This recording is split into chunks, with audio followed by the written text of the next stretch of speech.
اگر کوئی رطوبت وغیرہ لگ جاتی ہے، کوئی نجس چیز لگ جاتی ہے تو پھر کوئی مسئلہ نہیں ہے، آپ اسی کے ساتھ نماز پڑھ سکتے ہیں۔ پھر کہنے اگر کسی شخص کے بدن یا لباس کو بواسیر یا اس زخم سے جو منہ اور ناک وغیرہ کے اندر خون لگ جائے تو اس کے ساتھ نماز پڑھ سکتے ہیں۔ اس بات میں کوئی فرق نہیں پڑتا کہ بواسیر کے مسئلے باہر ہوں یا اندر ہوں۔ اب کسی شخص کو اگر بواسیر کا مسئلہ ہے تو آپ کیا کر سکتے ہیں، اس کے ساتھ جو ہے نماز پڑھ سکتے ہیں، ٹھیک ہے۔ پھر مسئلہ نہیں ہے کہ آپ جو ہے نماز کیونکہ آپ کو یہ کیا ہے، ایک بیماری ہے، تو پھر اس کے مطابق آپ نماز پڑھ سکتے ہیں، ٹھیک ہے۔ اس کے بعد کہہ رہے ہیں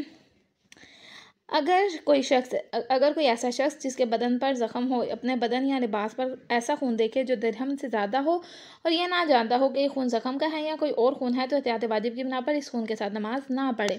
کیونکہ پہلی بات یہ کہ وہ درہم سے زیادہ ہے، ایک مطلب جو انگوٹھے کی گرہ اس سے زیادہ خون ہے۔ دوسری بات یہ آپ کو یہی نہیں پتا کہ وہ نجس مطلب وہ خون کس چیز کا ہے، کیا پتا وہ حیض کا خون ہو، کیا پتا وہ کسی اور چیز کا خون ہو، تو پھر آپ کیا ہے کہ آپ احتیاط واجب کی بنا پر اس خون کے ساتھ نماز نہیں پڑھ سکتے نجس لباس کے ساتھ۔